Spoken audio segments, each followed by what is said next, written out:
half-naked escapades through Los Angeles, connections to Canadian pop stars, a secret album, from their majestic origins to their on and off stage battles. Keep watching for more untold truths about the Red Hot Chili Peppers. Before the Red Hot Chili Peppers achieved their four-piece formation influenced by funk and punk rock, they had a vastly different lineup and a name that was even sillier and longer. According to Flea's memoir, Acid for the Children, the original 1983 lineup consisted of Jack Irons on drums, Hillel Slovak on guitar, Flea on bass, and Anthony Kiedis on lead vocals. Upon first meeting, Yes. we were antagonistic. Kiedis combined singing with rap and spoken word, and also contributed to the group's first moniker, Tony Flo and the Majestic Masters of Mayhem. One of the first pieces the band performed was a song based on a loosely structured poem Kiedis wrote called Out in L.A. So even from the beginning, the Red Hot Chili Peppers were grappling with the meaning of living in their home state of California. Flea is a major fan and student of jazz, and according to Ohio State University, that may have influenced the band's permanent name. The first Red Hot Chili Peppers was the nickname of jazz great Louis Armstrong's 1920s era quintet. The Red Hot Chili Peppers isn't the only creative musical outlet for its members, past and present. Ever since the band's formation in the early 1980s, the musicians in the Chili Peppers split their time with other projects. According to Guitar World, before any of them would be affiliated with the Red Hot Chili Peppers, future members Flea, Hillel Slovak, and Jack Irons formed a band as classmates at Fairfax High School in Southern California. They cycled through a few names before finally settling on What Is This? The trio of instrumentalists got together with Anthony Kiedis to form the band that would become the Red Hot Chili Peppers, although Slovak and Irons considered What Is This to be their main band. In fact, they even left the Red Hot Chili Peppers temporarily. It got too hard to be in both bands at the same time. Yeah, that's how we you were were both about being bands. approached by companies at exactly the same time. Yeah. The band released 2 albums, the Squeezed EP and a self-titled full-length record on MCA Records. According to Diffuser, the pair eventually left the project to connect with Kiedis and Flea full-time. After Slovak's death in 1988, Irons quit the Chili Peppers in grief. He would go on to play with a number of groups, including Pearl Jam for a time. According to Kiedis' biography, Scar Tissue, this prompted Kiedis and Flea to hire their former bandmate D.H. Peligro, with whom they performed in a group called Three Little Butthairs. According to Diffuser, the Red Hot Chili Peppers have cycled through a number of drummers and many guitarists over their 4-decade career. The only continuous members of the group have been bassist Flea and frontman Anthony Kiedis, and even Kiedis quietly dropped out of the band for a little while in the 1980s. While recording the 1987 album The Uplift Mofo Party Plan, producer Michael Beinhorn told Produce Like a Pro that he fired an unreliable and inconsiderate Kiedis because the vocalist was making recording extremely difficult. Beinhorn explained, "I actually kicked him out of the band, which is not my position at all. But I was like, you're disrespecting the rest of your band. This can't go on. This project's going to fall apart. Get out." Kiedis took the firing as a sabbatical, heading to Michigan to sober up. During his 6-week absence, the remaining Red Hot Chili Peppers auditioned several replacement singers, none of which were up to their standard. Kiedis asked if he could return, and Beinhorn allowed him to do so. According to Ultimate Classic Rock, John Frusciante was the 4th guitarist in the Red Hot Chili Peppers overall. He joined the band in 1988 and played on the albums Mother's Milk and Blood Sugar Sex Magic. After the latter brought the Chili Peppers to mega fame, Frusciante bristled. According to the Scar Tissue biography, the guitarist soon began voicing his frustration with their widespread popularity. Frusciante's attitude led to palpable tension in the band, and according to Kiedis, he and Frusciante stopped speaking to each other. This tension came to a head when the guitarist seemingly tanked the group's February 1992 performance on Saturday Night Live. Recounting the performance in Scar Tissue, Kiedis reflected, "I had no idea what song he was playing or what key he was in. He looked like he was in a different world. We were on live TV in front of millions of people, and it was torture." Rolling Stone reports that Frusciante left the Chili Peppers later that year, only to return in 1998, when things didn't work out with his replacement, Jane's Addiction guitarist Dave Navarro. Frusciante would go on to play on the band's massively successful Millennium-adjacent records Californication, By the Way, and Stadium Arcadium, before leaving for the second time in 2009. Guitar World reports that he returned once more, taking over for one-time replacement Josh Klinghoffer in 2019. Since Frusciante's return, the band has recorded and released the 2022 full-length Unlimited Love and embarked on a world tour. It seemed like I'd changed and grown enough as a person to where it felt like it would be a beautiful thing to have another chance to do it right. As rising stars of the Los Angeles rock scene with a reputation for being a wild live act, MTV invited the Red Hot Chili Peppers to show off to a national television audience by performing at a spring break event in Daytona Beach, Florida in 1990. According to the Orlando Sentinel, the Chili Peppers got so amped up they were driven to break the law. During a taping of the dance show Club MTV, the band lip-synced to their song Knock Me Down. At some point, Flea started to smash his bass against Chad Smith's drums. Before long, the two had thrown stuff all over the stage, and then headed into the audience of swimsuit-clad beachgoers. According to a police report, Flea grabbed a 20-year-old Virginia woman, picked her up, and threw her over his shoulders. Smith then came over, tried to pull down the woman's bathing suit, and slapped her rear end.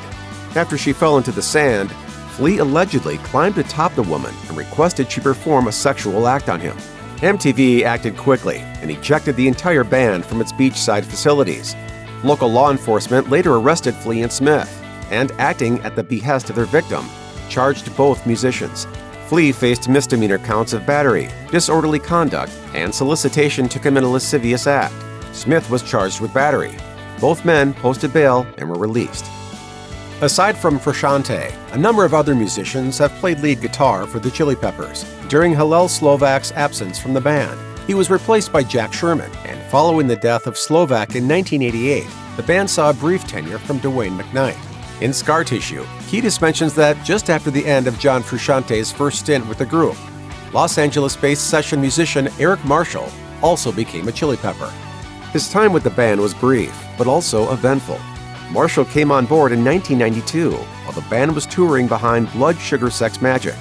Thanks to hits like Give It Away and Under the Bridge, this was one of the band's most commercially successful eras. Marshall dutifully performed with the band and made public appearances, but he never actually recorded anything for a Chili Peppers album. He did, however, appear in Frusciante's place in two videos for the singles Breaking the Girl and If You Have to Ask. He was immortalized in animated form when the Red Hot Chili Peppers appeared in the 1993 episode of The Simpsons, Krusty Gets Cancelled.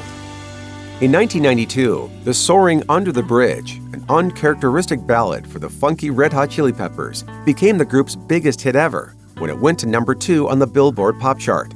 According to the man who wrote it, Under the Bridge wasn't even supposed to be a song in the first place. The track came about while Kiedis was processing the effect his struggle with heroin addiction had had on his life. Everything that was beautiful and precious and sacred to me sort of took a back seat. The lyrics came to him as he began to improvise a poem about his addiction while driving. Before long, he added melody to the lyrics and even wrote down the verse to mimic the structure of a song. Flash forward to the early 90s, during the production of Blood Sugar Sex Magik. The group hired producer Rick Rubin, who went to Kiedis' house to see the singer's writings. While scanning a notebook, he discovered Under the Bridge. Rubin inquired about the song, and Kiedis explained that it was never meant for the Chili Peppers. Rubin persisted, eventually convincing Kiedis to see past his usual funk rap lyrical approach and turn the piece into a full-on song. The Red Hot Chili Peppers were absolutely massive in the early 1990s. Not only did Under the Bridge chart well, the frenetic and funky Give It Away hit number 1 on Billboard's alternative rock chart as well. That kind of popularity, coupled with the band's memorable music videos and wild, semi-clothed public personas, made parody almost inevitable, and Weird Al Yankovic, the master of musical satire, obliged. In 1993, he created Bedrock Anthem, a parody that combined the intro of Under the Bridge with the whole of Give It Away, but with lyrics of a boastful, first-person rundown of a day in the life of cartoon character Fred Flintstone. Not a fan of Bedrock Anthem, Flea took a moment to thoroughly take down Yankovic's parody of his songs in the Red Hot Chili Peppers episode of Behind the Music, saying, "I didn't think it was very good. I enjoy Weird Al's things. I found it unimaginative. It wasn't that great. I like Weird Al and everything, but everyone's hit and miss."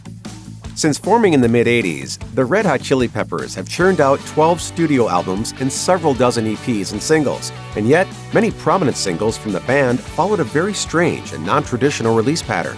After notching 4 hits from multi-platinum bestseller Blood Sugar Sex Magik throughout 1991 and 1992, the Chili Peppers issued Behind the Sun. It reached number 7 on Billboard's alternative rock chart, despite being a 5-year-old song, originally appearing on the 1987 LP The Uplift Mofo Party Plan, and featuring the sitar playing of late pepper Hillel Slovak. It was meant to promote the 1992 Best of collection, What Hits. In the summer of 1993, the Red Hot Chili Peppers topped the Billboard Alternative chart with Soul to Squeeze, a cut from the soundtrack of Coneheads. That same song, recorded for Blood Sugar Sex Magik but left off the final mix, had previously been used as the B-side for the album's 2 biggest hits, Under the Bridge and Give It Away. According to Diffuser, after working with Eric Marshall and a few other musicians, the Red Hot Chili Peppers found a more permanent lead guitarist in Dave Navarro. Having played in the popular alternative band Jane's Addiction, Navarro turned the Chili Peppers into a supergroup. Navarro officially joined in 1994, according to MTV News, and his very first performance with the group was a massive and important one, a set at the Woodstock '94 festival. What's more, Navarro had to play while wearing a silver jumpsuit with a gigantic working light bulb on his head, a concept devised for the band by frontman Anthony Kiedis. Navarro told SiriusXM Volume Kiedis had drawn up the blueprints for the costume and given them to an artist to assemble. No one in the band saw the finished product until minutes before they performed. Yeah, it was an idea. It was an idea. Get it? And it came over our head and it went on. Months later, the band played The Late Show with David Letterman, which taped in a studio kept chilly, per the host's liking. The band dressed appropriately, in hooded fur-lined coats, along with mirrored shades. Despite joining a band that got its start playing almost completely nude, it seems Navarro had to deal with quite a few wardrobe complications. The year 1995 was a big one for the Red Hot Chili Peppers. That's when the band released One Hot Minute, their first full-length album in 4 years. The record debuted a darker, moodier sound, thanks in part to the influence Dave Navarro had on their songwriting and sound. While the Chili Peppers were extremely successful, arguably nobody was bigger in rock in 1995 than Alanis Morissette. Once a teen pop star, the Canadian musician released the raw, confessional Jagged Little Pill in June of that year. According to RIAA, the record sold 16 million copies and generated 6 hit singles. Despite their fairly different sounds, there are some surprising overlaps between the Red Hot Chili Peppers and Morissette. According to Rolling Stone, prior to hiring Navarro, the Chili Peppers briefly employed the services of guitarist Jesse Tobias. While the band let Tobias go after just a month, the guitarist found a gig playing on Morissette's blockbuster tour in support of Jagged Little Pill. What's more, Jagged Little Pill's breakout single, You Oughta Know, featured guitar and bass work from Dave Navarro and Flea. The Red Hot Chili Peppers were very active throughout the 1990s, recording soundtrack cuts and other standalone singles when they weren't making albums or touring. About the only year in the whole decade that the Chili Peppers took some time off was 1997, a period so disastrous it almost undid the band entirely. According to Exclaim, bassist Flea nicknamed it the Year of Nothing, on account of how the Chili Peppers only played one concert throughout all of 1997. What's more, that one show, a set at the Fuji Rock Festival in Japan, was cut short upon the arrival of Typhoon Rosie, according to MTV News. While the band attempted to keep playing, few fans could hear the music over the sounds of extreme weather, and eventually the Chili Peppers had to run off stage for cover before the roof collapsed on top of them. Other shows the band was scheduled to play in the coming months were also canceled. The reason for these cancellations was that Anthony Kiedis was in no state to perform. In 1997, he got into a motorcycle accident and broke his wrist and arm, requiring surgery and 9 months of convalescence. According to Rolling Stone, the painkillers he was prescribed also drove him to relapse on heroin. After 4 years and just one LP, Dave Navarro parted ways with the Red Hot Chili Peppers in April 1998, according to MTV News. At the time, Navarro said there was no animosity behind his departure, and that he wanted to spend more time on Spread, a band he formed with Chili Peppers drummer Chad Smith. However, his actual reasons for leaving were far more complex. In 2018, Navarro said on his Dark Matter podcast that he'd relapsed in his sobriety from drugs while on a Jane's Addiction reunion tour in 1997. He believes this rattled Flea, as Hillel Slovak had passed away from a heroin overdose. When he reported to a Chili Peppers rehearsal, Navarro says he could barely stand, let alone play his instrument. I fell into a bunch of boxes, basically. And it was like pretty clear that I wasn't going to be able to get it together. Around that time, John Frusciante had begun making overtures to get back into the band. Since Frusciante was sober and Navarro was not, they chose to allow their old friend to rejoin. As of 2022, the Red Hot Chili Peppers have released 12 studio albums, but they've recorded a total of 13 full-length LPs. According to Ultimate Classic Rock, in 2003, the band booked some time to record a couple of songs to be used as bonus tracks on a greatest hits album. Instead, they recorded 16 songs and only used just 2 of them. Fortune faded and saved the population for their intended purpose, while versions of other tracks appeared on later releases. That means there's likely more than enough unused material left over for an entire album. Chad Smith told Modern Drummer, 12 of them were probably good. We were going to come back and write some more songs, and I was like, let's just write another 10. Take maybe 7 out of that.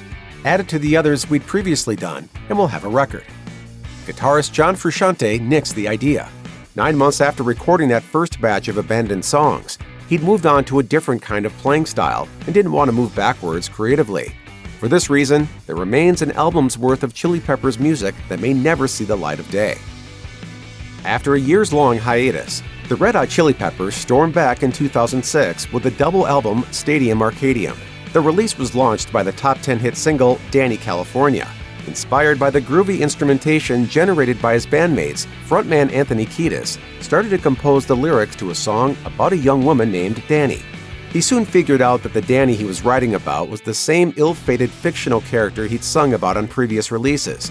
In a band interview, he explained how Danny California completed a trilogy of hit songs that spanned across 3 albums, saying, "I realized that Danny and By the Way was about the girl in Californication, the teenage bride with the baby inside, and so it sort of revealed itself to me."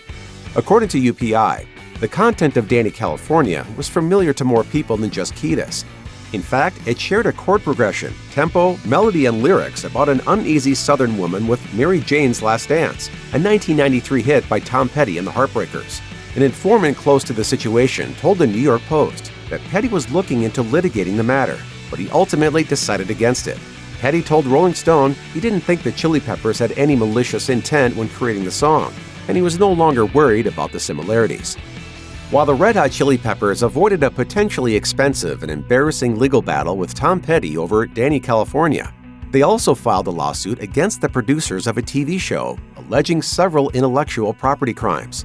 In August 2007, Showtime debuted the dramedy Californication, starring David Duchovny, a hard-drinking serial adulterer and novelist living in Los Angeles. The title is a portmanteau of California and fornication, and it's also the name of a 1999 Red Hot Chili Peppers album that sold more than 7 million copies, according to the RIAA. According to MTV News, the Chili Peppers sued Showtime Networks in November 2007. They claimed dilution of the value of the word Californication and unfair competition, as the name is, quote, inherently distinctive, famous, and immediately associated in the mind of the consumer with the rock band who came up with and used it first. Kiedis announced in a statement that the band felt the network had taken from the band's personality and brand without their permission, and that the group was deeply offended by this act. Californication, the series, further cribbed from the Chili Peppers with the inclusion of a character named Danny California.